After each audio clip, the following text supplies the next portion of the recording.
and the world is watching. One of the first people I called after seeing the video was Valerie Castillo, Philando's mother. We've become friends since the killing of Philando. And for those watching today who aren't familiar, Philando died in front of his loved one and his child, and left them behind, and left behind a grieving mother who has become an advocate for justice, an advocate for reform, but more importantly, an advocate for kindness and decency. And when I talked to Valerie, she said, first and foremost, seek justice, seek fairness, and reach out and show kindness. What the world saw last night was not that. What the world has witnessed since the killing of George Floyd on Monday has been a visceral pain, a community trying to understand who we are and where we go from here. I'm joined today by Attorney General Ellison, by Major General John Jensen, the Adjutant General of the Minnesota National Guard, Colonel Langer of the Minnesota State Patrol, and Commissioner John Harrington. I spoke this morning with Reverend Jackson, who, much like Valerie, said a prayer for our state, said a prayer for over those grieving, said a prayer for peace, and then also said something very important. This is the moment where we start, but every time we get to this place, we never start the process to make sure it doesn't happen again. And that commitment amongst leaders in our community, watching this happen across the United States, watching another name be added, and for those of us who are old enough to Rodney King, to Mike Brown, and unfortunately now we've added George Floyd. The situation on the ground doesn't allow us at this time to tackle those issues. The very assets in our community, our libraries, our businesses, those nonprofits and government entities, our light rail system, are all shut down from this. We have to restore order to our society before we can start addressing the issues. Before we turn back to where we should be spending our energy, making sure that justice is served swiftly, and that we learn something from what George Floyd gave on Monday. Now I want to just be very clear, and I'm going to have the team talk about what transitioned last night when the state assumed responsibility over the security near the 3rd precinct, where the state secured critical assets, and where the plan going forward to ensure that tonight our buildings do not burn, our citizens are secure, and that space that we're going to create allows us to get back to the conversation of serving justice and making sure that we're not adding to that list of unheard names. And I want to be very clear and speak to that community. The very tools that we need to use to get control, to make sure that buildings aren't burned and the rule of law collapses, are those very institutional tools that have led to that grief and pain. I understand clearly there is no trust in many of our communities. And the differentiation between the Minneapolis Police Department that we witnessed losing trust of those they're there to serve is very difficult for people to make for those standing up here with me. I understand that. And I will not patronize you as a white man without living those lived experiences of how very difficult that is. But I'm asking you to help us. Help us use humane way to get the streets to a place where we can restore the justice so that those that are expressing rage and anger and demanding justice are heard, not those who throw firebombs into businesses that our communities of colors have worked so hard to build back up areas that were blighted at one time and are thriving because of their entrepreneurship and their hard work. A library in an area where our children, as we know, are institutionally put behind, and the achievement gap for our communities of color is a shame on this state that we continue to admire by talking about and don't repair it. And that tool to help with that burned last night. So I want to just call out very, very clearly as we put a presence on the street to restore order. It is to open that space to seek justice and heal what happened. I will not in any way not acknowledge that there's going to be that pain, but my first and foremost responsibility to the state of Minnesota is the safety and security of all citizens. We cannot have the looting and the recklessness that went on. We cannot have it because we can't function as a society, and I refuse to have it take away the attention of the stain that we need to be working on is what happened with those fundamental institutional racism that allows a man to be held down in broad daylight, and thank God a young person had a camera to video it. Because there's not a person here or listening today that wonders how many times that camera's not there. These are tough questions. These are things that have been brewing in this country for 400 years. We have people out there putting themselves on the line to try and put out fires in our firefighters that are under attack. Those are the things I'm asking you. Help me restore that order. We will do that under state leadership and state guidance. You will hear directly from them of once that decision was made around 12:15 last night and that first mission was executed around 3:45 at the 3rd precinct, we will see a difference.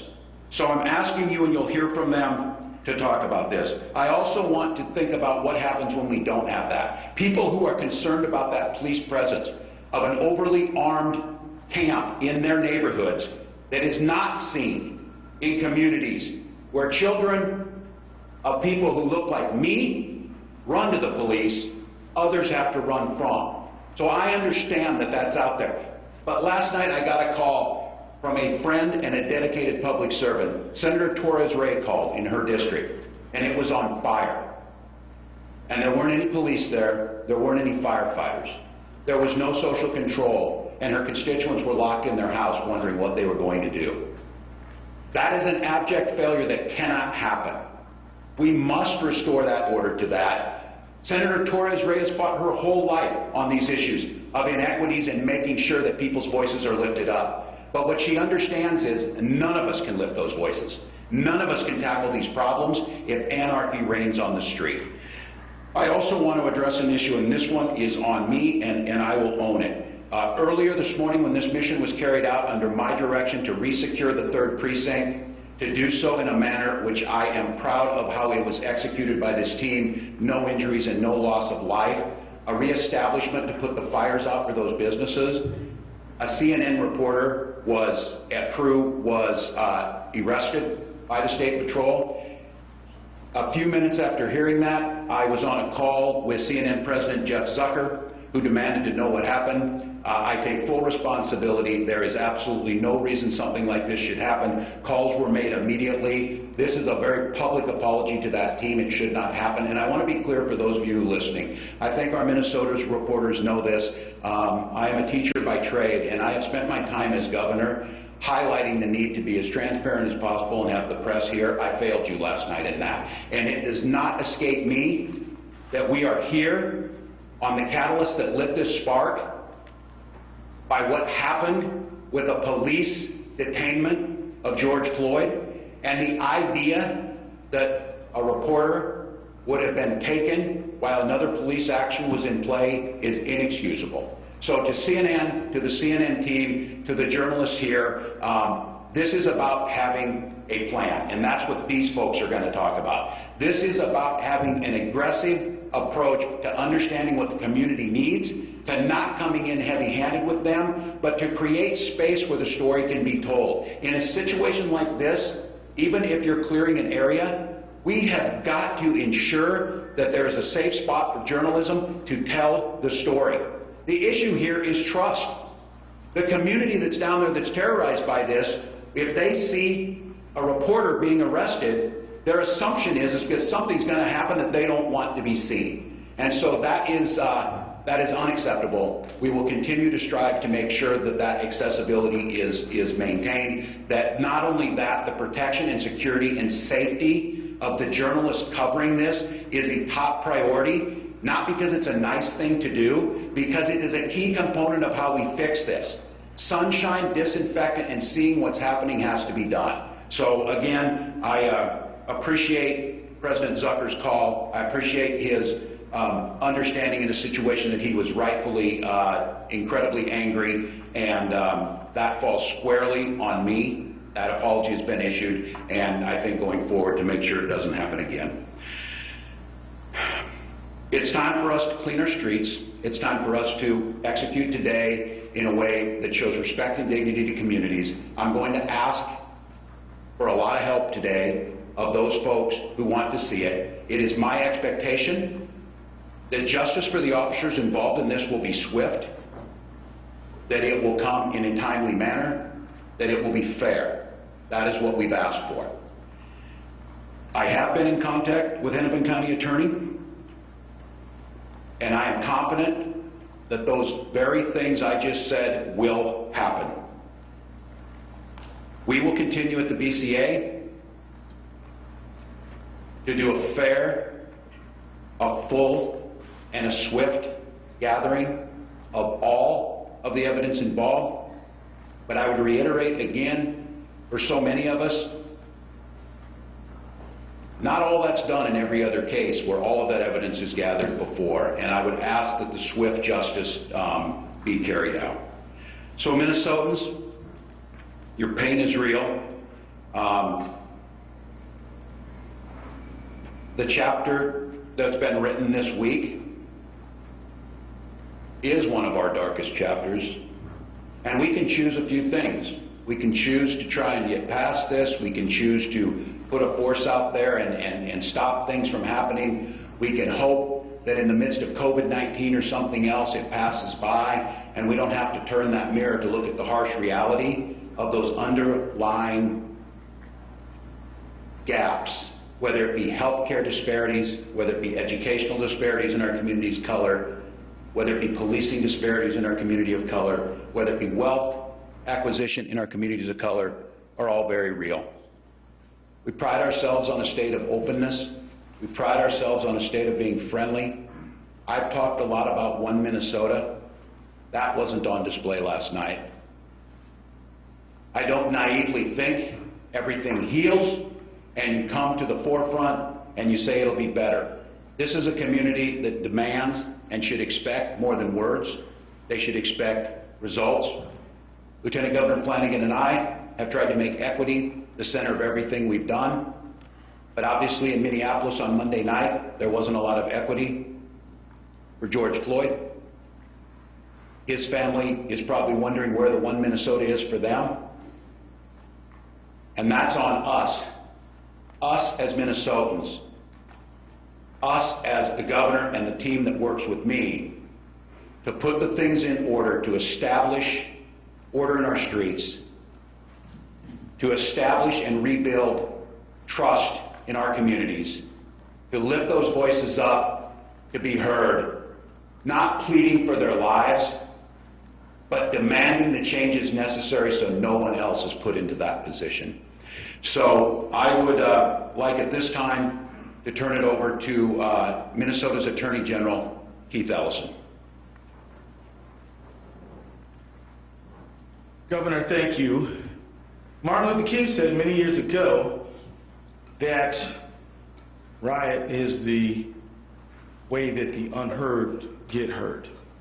He didn't condone it, but he said to the nation, as a person who always protested peacefully, that don't just dismiss that and ignore it and relegate it to just criminality and bad behavior. Actually ask yourself, what's going on there? And is it something that we as a society absolutely must pay attention to? I think we must pay attention to it. I'd like everyone to recognize the fact that the National Guard just a week ago was administering COVID-19 tests to help people. The presence you see on the street, don't react to them the way you might react to the Minneapolis Police Department. It's not the same group. They have different leadership, different authority, and their job is to try to bring peace and calm back again. Please remember that this is not the group that you associate with unfair conduct, but it's a group that, in fact, just a week ago was trying to make sure that Minnesotans could survive and thrive and live because we are still in the middle of a pandemic. It is that sense of service where they get involved when it comes to natural disasters, storms, floods, rains, diseases. Now they have to restore order on the streets. And I hope that the community who is protesting will protest peacefully, but not see this as another occupation by another military force. It really is make sure that there's calm and peace and that everybody can operate peacefully. So please accept it as that. I'm asking that of our community. It is essential, and I've said this before, everybody keeps asking the question, when? And this is a perfectly legitimate question. It is important to know that under Minnesota statutes, the primary jurisdiction for criminal prosecution is with the county attorney in which the offense occurred. And I believe that the message has been sent and received that the wheels of justice must turn swiftly. Not unjustly, expeditiously, thoroughly, fairly, but swiftly. It is important that people have confidence that accountability, no matter who you may be, is how we live in Minnesota. Let me also say that this prosecution, this investigation, this criminal process is important, and and the whole country and the whole world is looking at it, cannot solve the problem. As the governor so eloquently said, events like this start and they come to a conclusion, but we never start the process of real reform. I will submit to you that myself and Commissioner Harrington, under the leadership of the governor, have already started a process on the working group on preventing and reducing deadly force encounters with the police.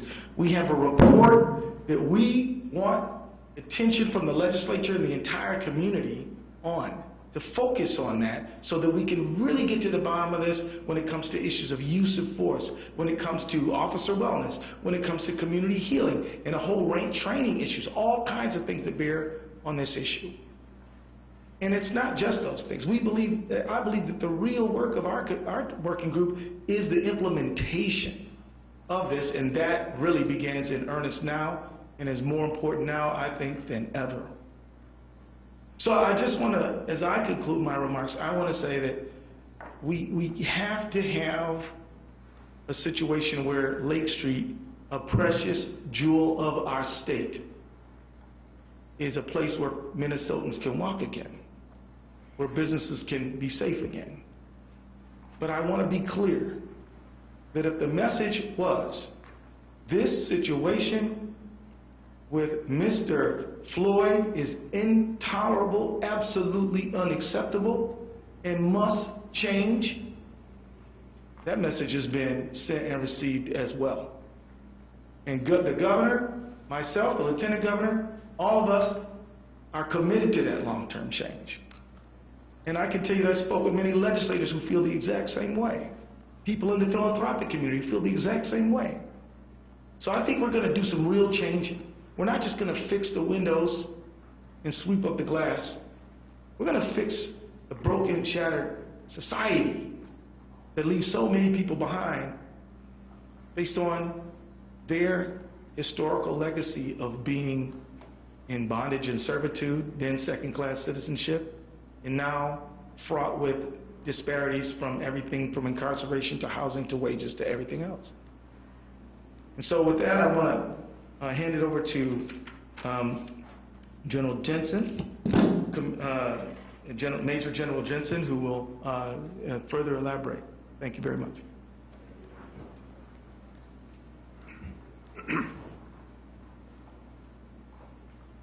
Good morning. I'm Major General John Jensen. I'm the Adjutant General of the Minnesota Army National Guard, and I've been the Adjutant General since November of 2017. And what I'm going to describe this morning very quickly is the actions of the Minnesota National Guard since we were mobilized under the Governor Walz's executive order. Like many Minnesotans, I woke up yesterday morning to the news that the Minneapolis mayor had requested National Guard support. The only difference was I opened up my phone and there was a text from Commissioner Harrington. It wasn't the newspaper or the morning news that notified me of that. So immediately, yesterday morning, I made contact with the commissioner, and we began planning on the potential employment of the Minnesota National Guard in support of Minneapolis. For those of you that may not understand how emergency management works in Minnesota, I'm just going to take a quick moment and explain that. In Minnesota, county emergency management coordinators, or the mayors of Minneapolis, St. Paul, Rochester, and Duluth, may request National Guard support through the state EOC. So in accordance with that, Minneapolis Mayor Frey made that request to the Minnesota National Guard. What traditionally comes with the request, though, is a layout of capability needed and exactly the problem that's trying to be solved. Typically, the request for the Guard and that type of information come at the same time. Sometimes it lags. So when it lags, what we do is we begin preparing for an unknown mission. But in this case, we sort of knew what we might be doing as it related to civil disturbance in Minneapolis. But it's very important that we know exactly what we're being asked to do, so we make sure that we have the right equipment. We mobilize the right number of soldiers and the right number of soldiers and airmen to support those soldiers that are going to conduct the mission. That element was lacking.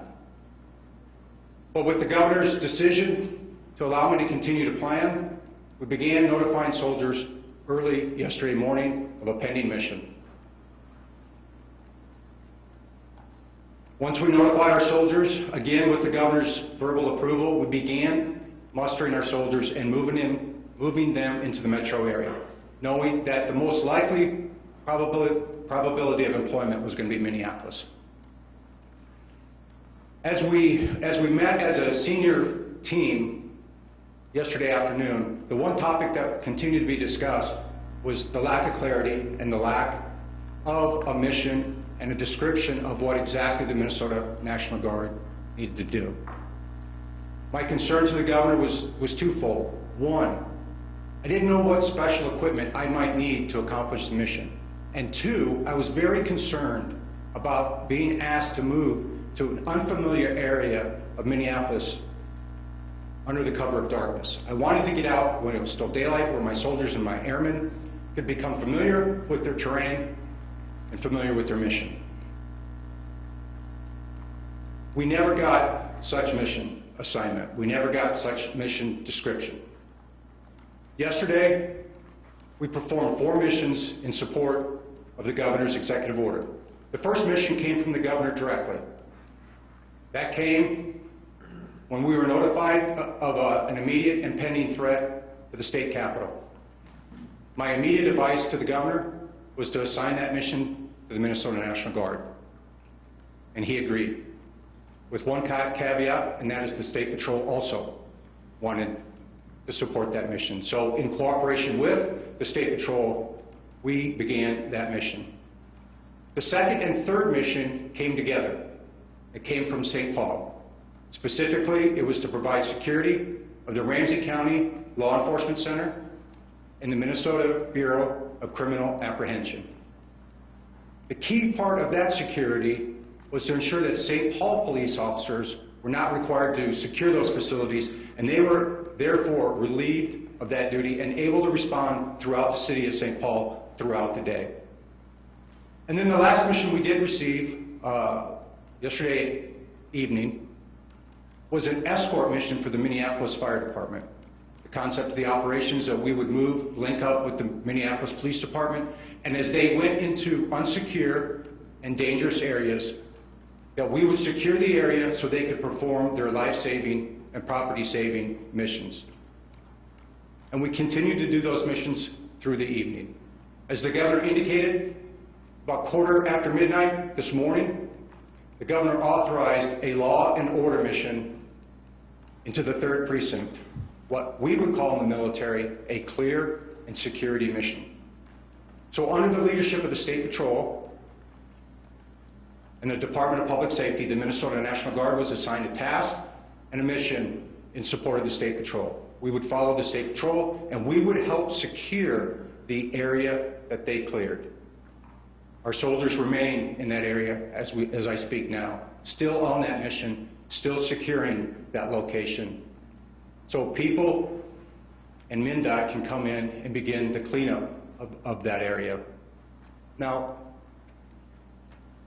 we also have picked up one other mission with the city of Minneapolis. I won't cover the exact details, but it's ongoing right now with the Minneapolis Police Department. And I'm very proud of the relationship between the Minnesota National Guard and the Minneapolis Police Department that goes back to Super Bowl 52 just 2 years ago. Chief Rondo and I worked together during that Super Bowl. So we have had opportunities to serve together, and I have a lot of respect for him. We will continue to operate in Minneapolis until such time that the governor relieves us of that mission. And we will do so in support of the Department of Public Safety and the Minnesota State Patrol.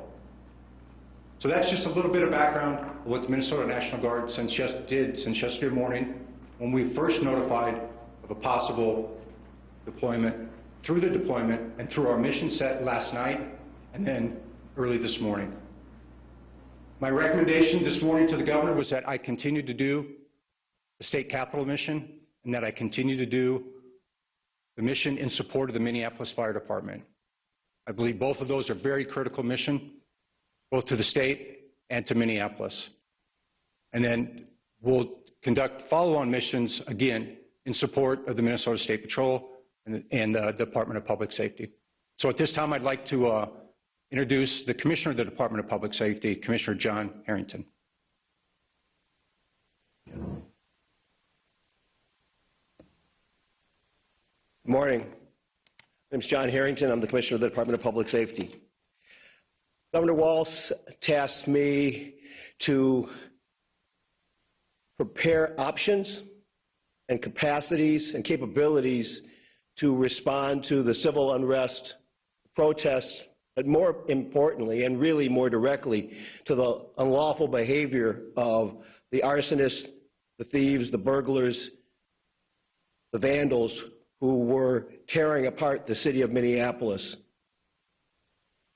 I want that to be clear that that's, I think, a clear line of demarcation that we were operating under, because it is fundamental to the Department of Public Safety, it is fundamental to the State Patrol that we take an oath to support the Constitution, and that we believe that our work is absolutely essential to allow everyone's First Amendment right to have their voices heard.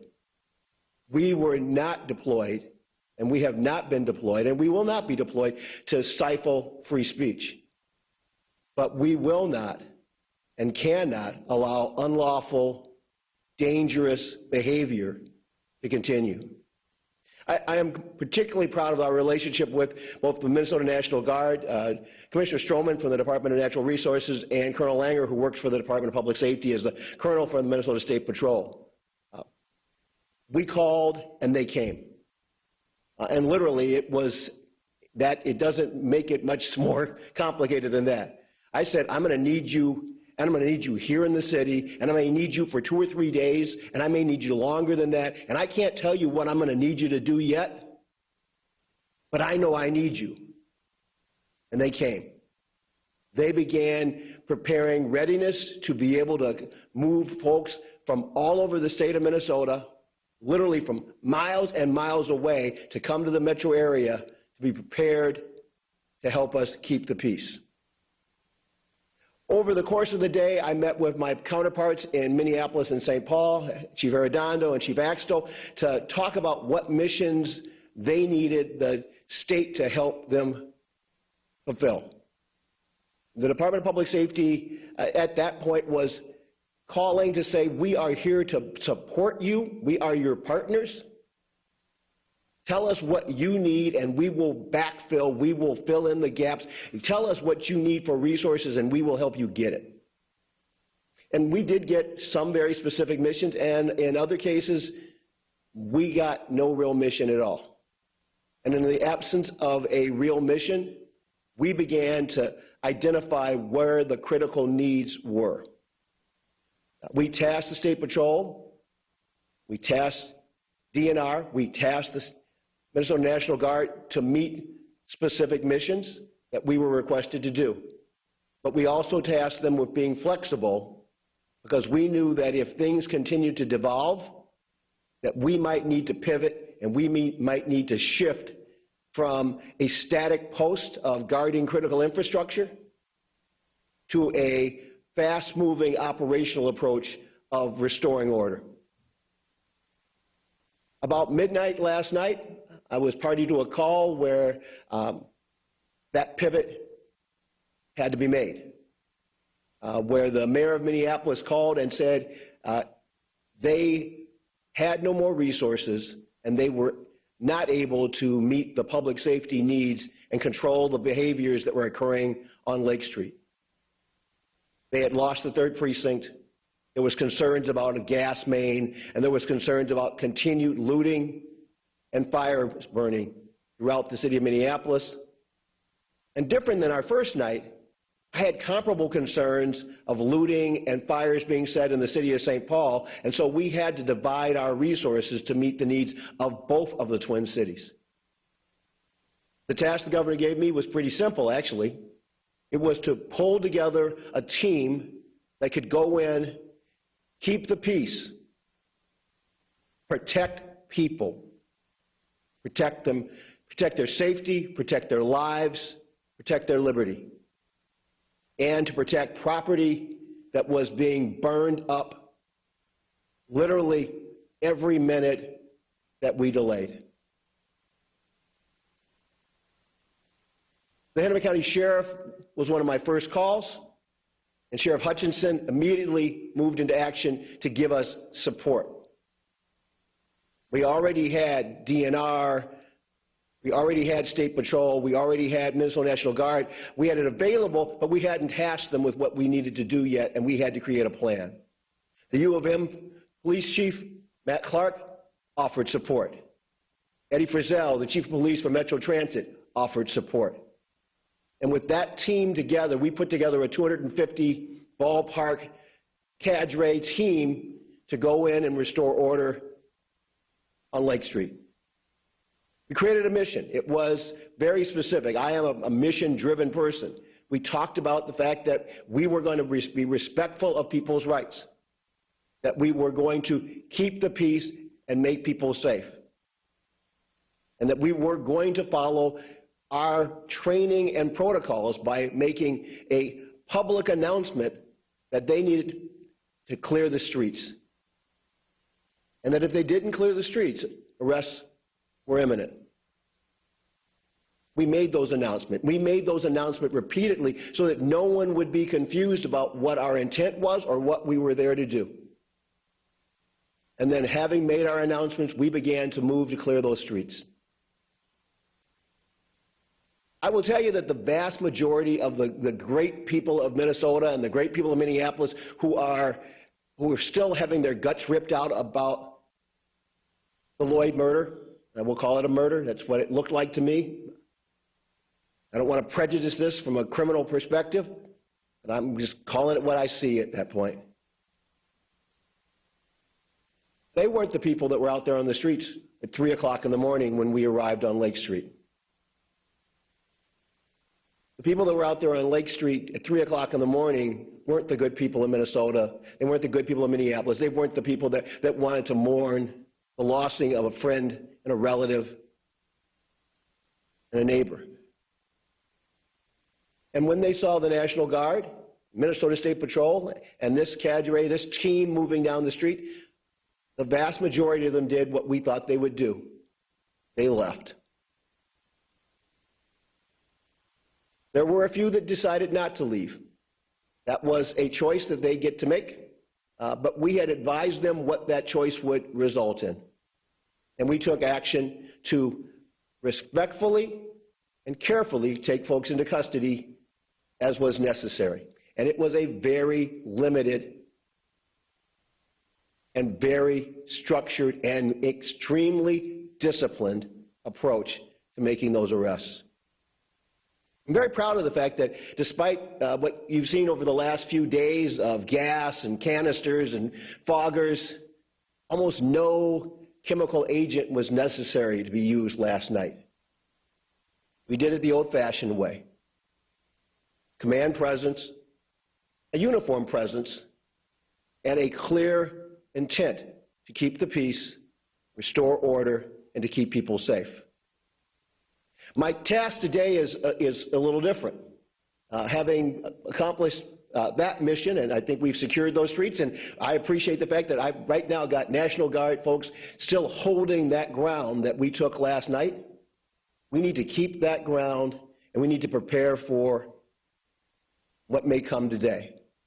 Our task today is we're bringing together a unified command of metro area police departments, sheriff's departments, and other law enforcement jurisdictions and other public safety entities into a multi-agency command center where we will create a plan that will keep the peace, maintain the peace, and prevent further lawless behavior in the city of Minneapolis, in the city of St. Paul, and in the surrounding suburbs. We're going to do this the right way. We're going to do it with full knowledge that our oath is to serve the state of Minnesota, to serve the communities, and to protect them. We are fully confident that we can do that mission, and that we can do it while still ensuring that the constitutional rights of those who need to have their voices heard and who need to freely assemble can be protected. I can tell you that no one could have heard Mr. Lloyd's voice in the chaos of the screaming and the shouting and the fires at 1 o'clock in the morning on Lake Street. My job is to make sure that tonight that the community is safe and that our team is ready and prepared to keep it safe. With that, I am very pleased to introduce the Colonel of the Minnesota State Patrol, Colonel Matt Langer.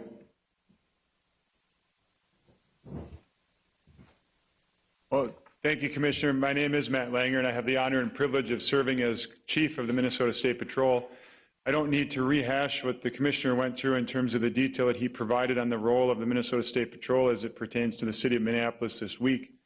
I was thinking about what to say about this week, and difficult is the first word that comes to mind, and it doesn't seem to represent everything that has occurred this week well enough, but it certainly represents the challenges that the Minnesota State Patrol has faced the last couple of nights as we have worked hard to combat the lawlessness, the dangerous behavior, and the criminal activity that has occurred both in the city of Minneapolis and other places. I'll speak specifically to last night because, as you've heard, shortly after midnight, between midnight and 1 a.m., Governor Walz asked the State Patrol to lead an event in the city of Minneapolis to quell the unrest that was occurring in and around the 3rd Precinct. There were many challenges in that area. One of the main challenges in that area was that there were fires set, and the Minneapolis Fire Department was unable to get there and extinguish those fires because they were shelled by those that were demonstrating and choosing to make life difficult for everyone who was trying to improve the condition. So as the Commissioner explained, we assembled a team, both with the State Patrol, the DNR, the University of Minnesota, Transit PD, Hennepin County Sheriff's Office, and the National Guard, and we assembled that team quickly, swiftly, strategically, and we descended into the city of Minneapolis with the one goal in mind: to, as safely and quickly as possible, recover the ground that had been lost to lawless activity and make it safe again, and then restore order, clean the area, and get it presentable so that we can move into the future tonight and beyond with a much different picture of what it means to be a resident citizen and your ability to demonstrate peacefully. That's the mission that we took on. That's what we did overnight. It was difficult, dangerous work for everyone involved, the people that are demonstrating, those that are caught in the middle of a demonstration without the desire to demonstrate, and the first responders that are there trying to do good work. We had a few troopers that suffered minor injuries. I'm thankful they're only minor. They stayed on the line and continued their good work because we needed every single one of them to do this job. We remain ready. We're there today with the National Guard. We're doing our best to hold that ground well and to make sure that we restore order, clean that spot up to the better than it was before, and to continue our efforts to make sure that public safety is of paramount concern as we move forward both tonight and into the future, and then work together to restore order across the entire city of Minneapolis. Just as a side note, we had a couple missions other places last night. Of course, our responsibility at the state capitol, and we also assisted the city of St. Paul with some lawless behavior that was occurring on University Avenue with some of our mobile response team assets. One thing I'll note is that we have troopers in the metropolitan area from all across the state of Minnesota. That was an opportunity that we afforded the governor to make a staffing boost that is within the purview of the executive branch and within the ability of the State Patrol to do on very short notice. My hat's off to those troopers that responded, those DNR officers that responded from all across the state of Minnesota to come for an unknown period of time and to work very, very hard to make Minnesota what we believe it should be, a safe place for everybody. Thank you. I would note before we take questions, and we'll try and make sure we answer every one or as many as you need to ask, I would note to the reporters here in Minnesota, it was about 3 weeks ago I stood in front of you and as we passed 500 deaths by COVID-19, and said that on about the 29th of May we would pass 1,000. That will happen today. So in the midst of this pandemic, we are still working that. We believe, again, numbers are down. ICU bed capacity is stable, and we are doing everything we can, and as you heard from the folks speaking, the vast majority of people out there who were expressing their First Amendment rights and the rage over what happened to George Floyd were wearing masks, and we're trying their best to social distance and not touch things. I would, before I go to questions, note that the desire to get back to normal is so overwhelming for everyone. When so many in Minnesota would said, what else could happen? We've witnessed this, but I think it's an important time to pause about that is, the problem is for so many of us thinking that normal is where we want to go. Normal was not working for many communities. Normal was not working for George Floyd pre-COVID-19. It's certainly not working now. And so I think, as you heard the Attorney General talk about, that work that we're trying to look at to use this as a point and not just rhetorically, but a point to make those changes. With that, Mary, we'll start.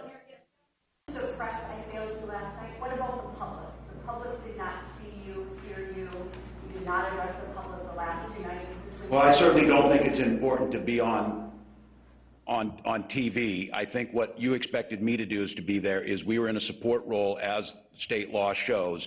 And once it became apparent to me that the city of Minneapolis would not be able to complete that, I was directing the state to take that over. This is my responsibility.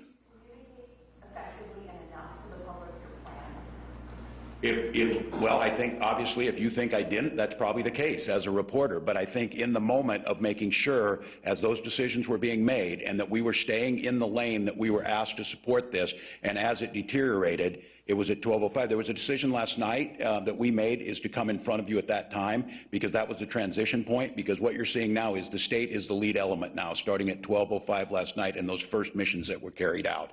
So I think for many of you who know, I try and make myself as available as possible. I think it was important for me to be getting the data and the feedback. I was watching where you were seeing, and to be quite candid, when the 3rd precinct was abandoned, it seemed at that point in time that was a time to move. So, Were you in the residence? Did you evacuate? Where were you? No, I stayed in the residence, is where I work from. I have all the electronic tools, and we were on all night. And as I said, we were taking calls and adjusting, and I was able to track as the situation evolved on going down. There was a dangerous task that I tasked the State Patrol and the National Guard to go down and take that. Those of you who were watching that as I was, as the lawlessness was burning down the 3rd precinct or whatever, that can't be allowed to happen. It took a little while to plan this to get going, but that's where I was at to make sure it was executed. Governor Walz, there were millions of Americans and Minnesotans certainly watching on their TV screens as this unfolded last night. There was almost a complete lack of visibility of local police, state police, National Guard. After much fanfare about how the National Guard was coming in, people watched buildings burn, public and private.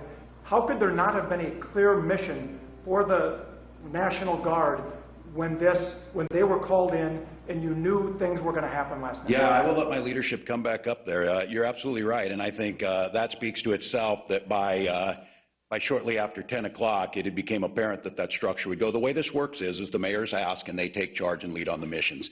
I'll let the folks come up here said, I see that too. I think the decision made to not engage. And I want to just be clear, there's philosophically an argument to be made that an armed presence on the ground in the midst of where we just had a police killing is seen as a catalyst. My point to that is we don't need a catalyst, it's already burning. And so this is trying to strike that balance. And so I am in total agreement with that. You will not see that tonight. There will be no lack of leadership, and there will be no lack of response on the table. Follow-up, should there have been a National Guard presence on every corner in those areas last night as a deterrent, as opposed to having them come in well, I would ask, and I'll answer this one, potentially, but the decision on that, as it's made from the city, and on this one, I think I would agree with them. We saw the first night, decisions were made. Up until about 8:30 last evening, it appeared that things were relatively peaceful on that. There was a decision during the day whether did you occupy the entire city and shut it down after those 24 hours. In retrospect, I'm assuming that yes, we would say that. But at the time, and again, we will not know it because proving the negative, would it have simply started that movement faster, and would we have seen it moved out of the 3rd precinct? But yes, certainly, it's a valid critique and point. Yes. Governor, you know, there was uncontrolled looting in St. Paul yesterday afternoon, and you're talking about making decisions at 10 o'clock. Why are you making the decisions then and not coming up with these scenarios as these things are happening just up the street from where the leadership of communities is led by local leadership, their police force. They were at that time, had sources in reserve, they were not being requested. They were not being requested, and I'm on with them. The reason we're standing here today is, if this would have been executed correctly, the state would not lead on this. The state would have supported those, and they would have moved forward. That did not happen. So now today, we're taking that. We're making the decision to go and moving forward. And again, I would go back to Tom's question. Had I known that we were not going to see that or the capability to do it, should the state have come in? Potentially, but I want to be very clear. This, with the exception of the state troopers who have a very specific statutory requirement on the highways, order is to the local police and sheriffs. We do not have a built-in police force. General Jensen is not a police force. DPS has experts in there, but these are not the police force that are on their streets with their people. And so that's a decision that was made. It was in reserve, and yes, keeping in mind as this unfolded, the request came from St. Paul for the Guard to be activated at 5. I had moved on a warning order earlier than that to be prepared. You're really supposed to wait until you get that and start moving them in. That wasn't going to be possible. So by 5 o'clock yesterday, our Guard troops were coming from all over. They were getting activated because of the events that happened the night before, and we were prepared to carry out those missions. And they were there. And as you heard some of these folks say, those missions never came. Walz, some of the things they're saying about a lack of clarity on a mission or a lack of a mission, it sounds pretty extraordinary. Is that supposed to come from Mayor Fry or from the police department? I'll let our folks talk. Yes. That was failed to be given. Yeah, again, as it relates to emergency management in Minnesota, county emergency management coordinators do exactly what you just asked. They define what they need and what they want. And then that's negotiated with the state EOC and the Department of Public Safety, along with the agency they're asking for. It's not always the National Guard. In this case, it is the National Guard. The reason why it's negotiated with the National Guard is to make sure that we have the capability to do the mission that's being asked. So yes, we are always in support of the local leadership, the local civilian leadership. I have no authority to self-deploy the Minnesota National Guard anywhere in the state. I have no authority whatsoever. And so I follow exactly what you laid out. Civilian leadership, civilian elected officials make the request, and then we work with them. Because if I'm not accomplishing their task and their mission, I risk failure of mission. I also risk the chance that I might break the law, right? I can't just march my soldiers down into Minneapolis and say, hey, this is what John Jensen believes we need to do. That's not how our government works, and that's not how our military responds and reports to legitimate civilian leadership. And so what you asked is exactly right. That's exactly how it's supposed to work. Follow-up let the protesters take over the 3rd precinct? And if that's true, why did it take until 10:30 for that to happen? And then why were you not called until after midnight to take over the 3rd precinct? I think that's a question you'll have to ask Mayor Fry. It's true that you were told in the morning. I think that the commitment to hold the 3rd was not one that I felt comfortable with, and it's one we discussed during the day. You were told So, early in the day. that the potential that the 3rd precinct would not be held, that's correct. Up on that, we were told the same thing from sources, that police in 3rd Precinct were told before noon that they would be evacuating at some point. Essentially, the directive that they felt they were hearing was they would allow it to be taken over and to burn. What is your response to that tactic, given what we saw last night? Well, obviously, that was the turning point where we were prepared, and that's where we moved in. That's where we did not believe that the 3rd should be given up, and that's why it's not, and that area was taken back by the force that we put together starting at 12:15, executed about 3:40 a.m.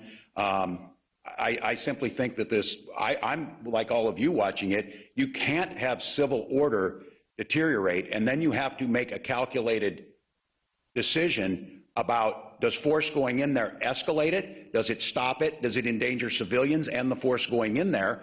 And those are decisions, as you heard again, it is local police departments is how this works. We are not a police force, the state. We have abilities to come back and backfill. The closest we have to that police force is the state patrol, but that's not their normal. Putting people at risk. Why allow it to get to that point? I understand what you're saying, but as people are watching, that's the question they're asking us. Yeah, from 8:30 to 10, that was the decision to go, and it took time to build the force to be able to go, too. Because, again, we're seeing it, and there was no definitive answer whether they were going to, and I'm seeing what you were seeing. There were still officers in the 3rd precinct, at least, I believe, until, maybe you can correct me on this, till 9 o'clock or so, maybe 10. Have you considered additional tools, additional powers, curfews, any sort of martial law orders to increase the authority of... Certainly all those tools are there, and I think what we'll do is that's what's the planning stage right now. I don't want to take these folks too long from what they're doing. That's what's being done over the last 24 hours as we prepare for this. But once again, the order structure of this, and many of us have been involved with these. I spent 24 years in the National Guard myself. I'm very familiar of how these works. I'm very familiar with what General Jensen's asking about. When my troops get their mission, they get their mission order, they get a warning order, they know what they're going to need to do. I then, as an enlisted soldier, would start working with my troops to make sure they were packing the proper equipment, check it out, be ready to go, drill through the things we needed to do. Those never came in many cases. So... in different situations, we weren't asked to help, and then at some point you were. Why in this situation wait for the ask to help? Why not take a proactive approach? Well, we are. And again, I think if we'd have seen 2 days ago, yeah, maybe yesterday. I'll be the first to tell you that. I think in any of these things, if you're not second guessing and if you're not looking at the decisions were made, you're going about this all wrong. I think the lessons learned, potentially so. But again, at that time, we've got to count on our partners in this as they say things are going. And I'm not sure that quick-moving group of anarchists that was moving so quickly, one of the things we said, if you think about this, to prevent this from happening, like at the Super Bowl or the RNC, 18 months of planning went into that. 18 months of planning and pre-positioning, 18 months of joint powers agreements, 18 months of lining up the materials that were there to make sure all those situations could be there. Because my situation on this is once you lose control like that, I'm deeply concerned that the bad actors, and I want to be very clear, we own this. We own this in Minnesota. But there certainly, as people saw this unfold, the concern was yesterday how many people would make their way here who are simply in that business. So, yeah, I think it's a valid question. I think for me, as I look at that, the point is I have to operate in real space and in real time. And by last evening was the second day we saw it, and from 8:30 or during the day until 8:30, we did see this in St. Paul. We continued to ask what was happening in St. Paul. The State Patrol was tasked on many of this, and they did stop a lot of that along the Target and some of those. That was what was being asked from them. But it happened from about 8:30 at night when the sun went down, when what I saw was the person breaching the barrier at the 3rd, and then the decision to pull back out of there. So who hasn't asked? I got to make sure I get to everybody. Governor. Dave, in the back. Thank you. Governor, so it sounds like you are going to allow demonstrations tonight, protests and stuff. These would be in violation of standing orders against congregations of more than 10 people. No, we're not allowing any of those, and we've said it. I think the idea, again, the absurdity in the middle of COVID-19, where we have worked so dang hard as a state to keep people from congregating, if you think you could, but it goes back to this conversation we've had in Minnesota. This takes a social compact of people agreeing to do this. And I want to just say this. Watching what happened to George Floyd had people say, to hell with staying home on that. I'm going out because this can't happen again. The idea that we would go in there and break up those peaceful expressions of grief and rage was ridiculous. The problem was of not having in place with an expectation that a crowd that big over such a volatile issue. We have seen this happen in city after city, whether it was Ferguson, whether it was L.A. We've seen these things. That was the thing why we started planning, started asking. But again, you're seeing holes in planning. That's for darn sure as states and cities and counties on these things start to happen. Let Dave finish. Thank you. What's the rules for the rest of the day and tonight then? That's what's being worked on right now. And we certainly, this is the plan that will be presented to me. I think we want to be prepared to present that to Minnesotans here by 2 o'clock or so. What I can tell you is a lot of it is going to be the operational things that you would expect to happen that were asked. They will be there. There will be a presence out on the corners. We will start to do that. But I'm going to ask again. I need to ask Minnesotans, those in pain and those who feel like justice has not been served yet, you need to help us create this space so that that justice will be served, and it's my expectation that it'll be swift and that we're able to maintain that order. And so that plan will start to happen today, and it will include, we will think of all the tools that are there. I want to come back to that again. The more of those things you use, the more those are viewed as the oppressive things that led to much of this in the first place. What we're trying to separate is the lawful First Amendment aggrieved citizens who need to express that from the folks who are clearly, I'm telling you what, the farthest thing from people's on their minds as they're burning down a family-owned store at 3 a.m. on Lake Street was George Floyd. And that's what we've got to get at. Let me go up front, Theo. Governor, question for the general. First of all, are you concerned that the civilian leadership of Minneapolis has lost control of its police department? And for the general, are the guardsmen armed on the streets, and what are the limits on that use of their armament? Well, candidly, I don't think this is a secret to anybody that the tension between the Minneapolis Police Department and many of their communities is a pretty well-known thing. And I am certainly, I don't know any way to express it other than that they had lost faith in them and felt that they were part of the problems. And certainly, seeing a uniformed Minneapolis police officer's knee on George Floyd's neck on Monday pretty much tells you where the public is thinking towards that.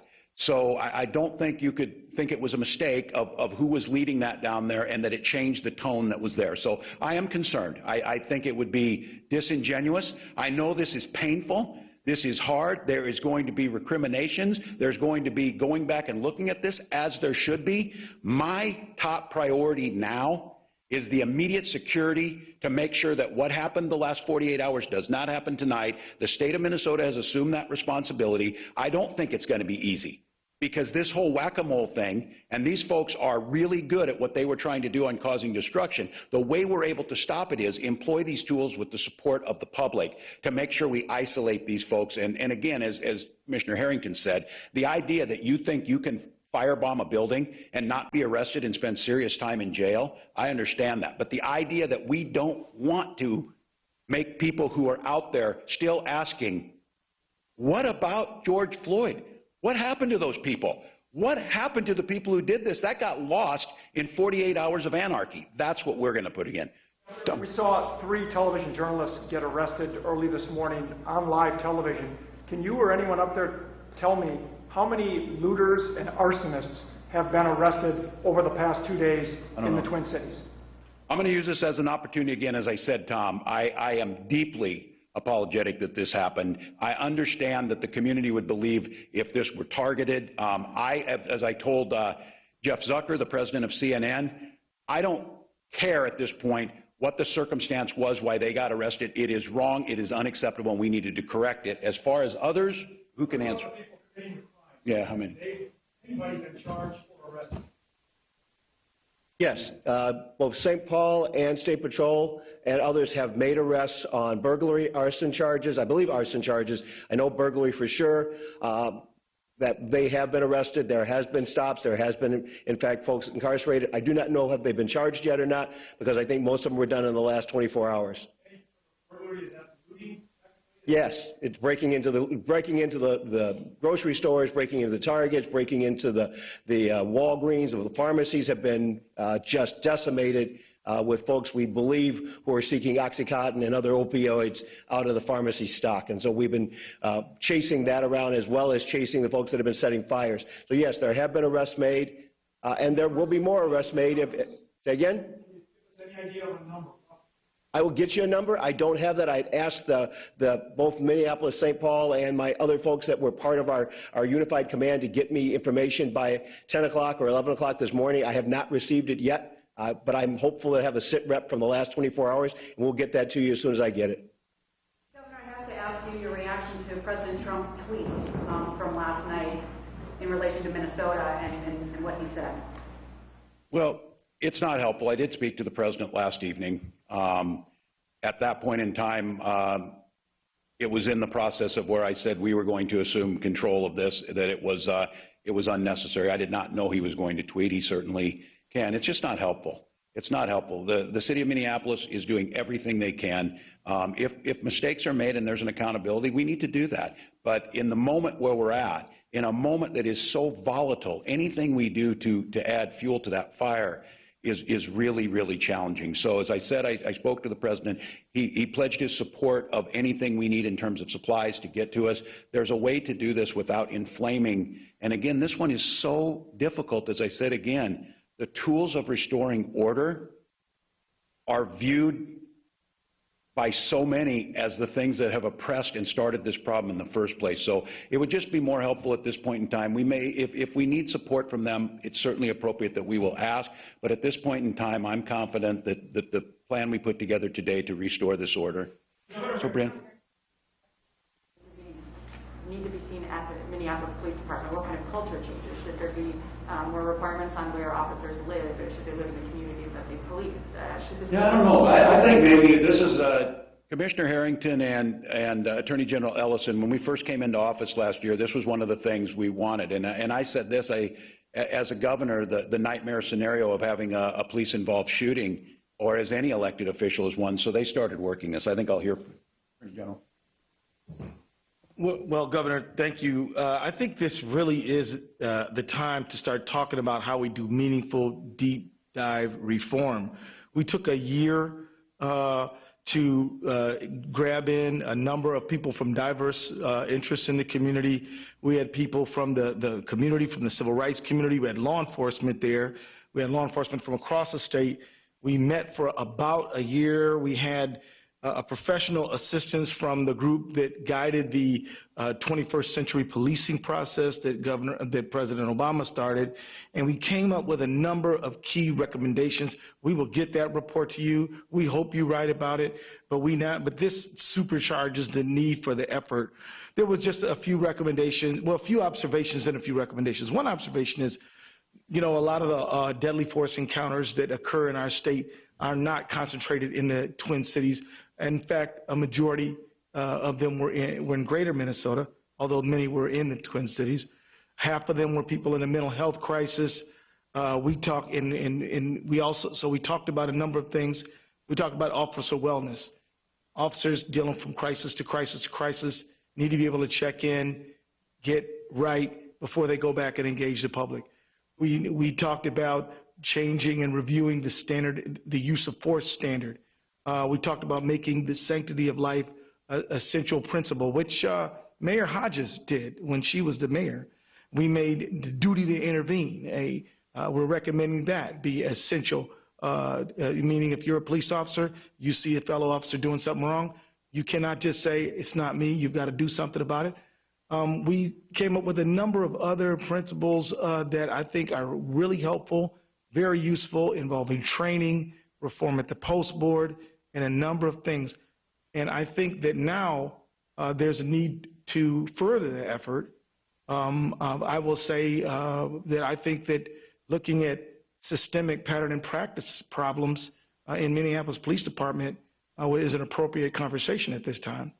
I think that we need to really do some deep diving and to make sure that, you know, our law enforcement professionals really do and really are serving the public, the whole public. So I will say that I hope that our state legislature takes up some of the initiatives that we have in there. The academic community will take up some of it. Training communities will take up some of it. I mean, one of the recommendations was a joint or dual response when there are chemical or mental health crises going on, so that it's not just officers that don't have the training on how to deal with somebody who's in that situation. That's a priority, and I'll hand it to Commissioner Harrington. Attorney General Ellison covered really most of the points. The one other point that I will bring in is that this group was very much based out of community. We brought in folks from a variety of different diverse and geographic communities. We brought in folks from the disability community to make sure that all kinds of voices were heard. And one of the voices that I heard most clearly was the need for community healing and community health. And so one of the recommendations that we have put forward, we still think it was important before, but I've never seen it as acutely as important as it is right now, is for community healing. The question that we asked and that I ask here with you is, how does the community recover when its heart has been ripped out? That's... Sure. Members of the public are asking here over and over again, why isn't the officer or officers in question being held in custody during this investigation? We have a long history of law enforcement. Why has that happened? We are working with the county attorney, who is the charging authority, to make sure that we are following their guidance as we move forward in seeking the criminal prosecution. Is there a more specific reason, though, that you can give? Because we've heard that in the last few days. That is still the reason, and we're still in the middle of an ongoing investigation, and so I can't speak to much more than that, other than the past practice for the Bureau of Criminal Apprehension and most police departments has been, in these kind of cases, they work with the county attorney to make sure that they have checked all the I's and all the T's and made sure everything is in order before they make an arrest or before there's a charging decision. And we have been following that protocol with County Attorney Freeman in this case. We have history with County Attorney Freeman in terms of past cases, some successful, some not successful, depending on what your perspective is. So. There has to be some difference here. Like, there has to have been discussion that this case is different regarding everything that's going on. This is different than past cases. We are aware that there is certainly a sentiment that it's different, but from the point of view of the law, we have a man whose life has been ended. We have the pursuit of trying to find out what were the facts that are surround that, and to be able to create enough probable cause or enough basis for a criminal charge or for an arrest. That's pretty much Cop 101. That's what you have to have, and that's what we are working toward. A couple quick COVID-related questions here. Sure. The state has spent hundreds of millions of dollars helping businesses with COVID. Are you ready to respond to the businesses in Minneapolis that have been affected by this and offer them some state assistance? Absolutely. Number one. And number two, if we've been moving people out of detention because of COVID, if there are significant arrests, do we have a place to put folks because of the outbreak? Well, yeah, I mean, you need to listen to law enforcement on this one. These are great questions. It's ones that we came up with, too, that what's going to happen. My hope is, and again, hope is not a plan. You need to execute that. But I think with Minnesotans understand what's at stake here and getting back to the focus of George Floyd and our community issues, that tonight needs to be different. And when I say that, it needs to be different in the questions you're asking. I'm stepping into that breach, and this is the responsibility. The state's responding. We'll use what we have. We'll use the tools. And so hopefully on that side, I'll ask John if he wants to on arrest. Could you address the financial as well? Sure.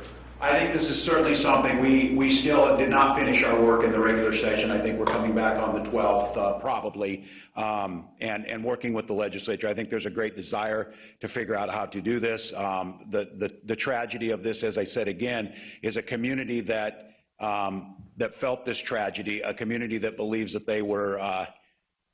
that this has happened to. A community, when we say sometimes, I hear people sometimes say the system's broken, and I'll know communities of color will say, oh no, the system's working just fine for certain people, not us. And I think for us right now, we need to take a really hard look about reinvesting, bringing Lake Street back, making sure, we're hoping that there is insurance for these folks, different things that we can do, but I think certainly getting our vitality back is one.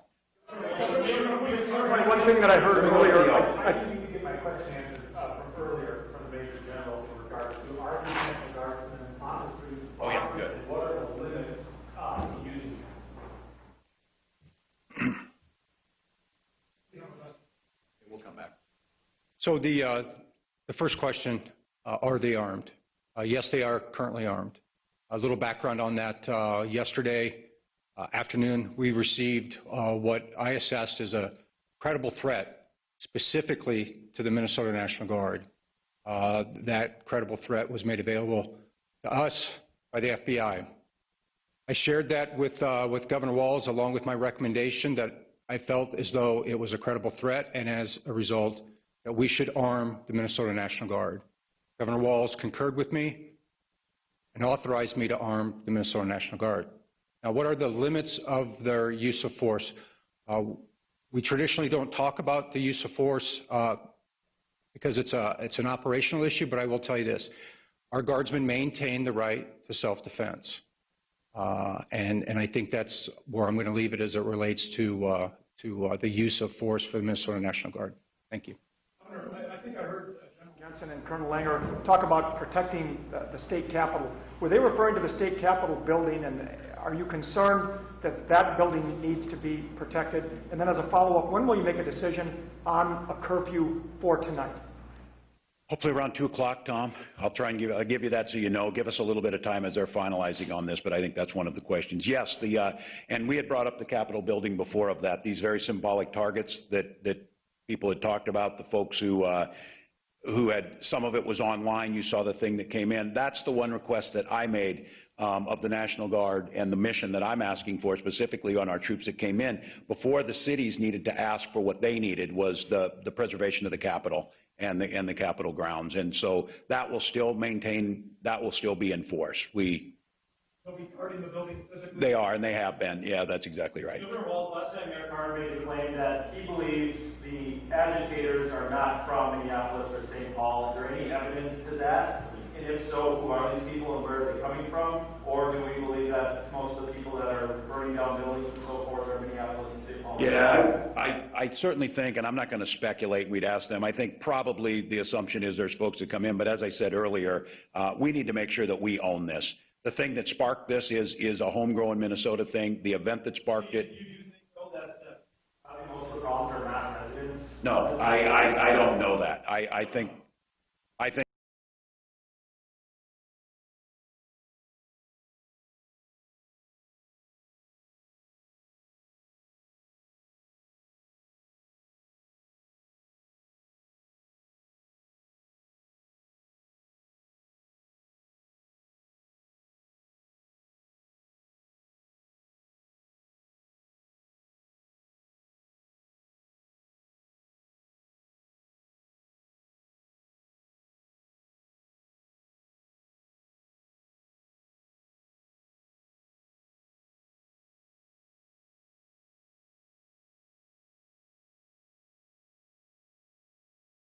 I don't think, again, that's a cop-out of saying, oh, it's just unprecedented. That doesn't mean you can't do anything about it.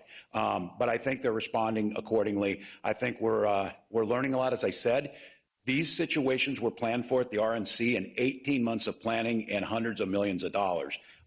This came about after the killing of George Floyd on Monday night. It started to ramp up when the video came out on Tuesday.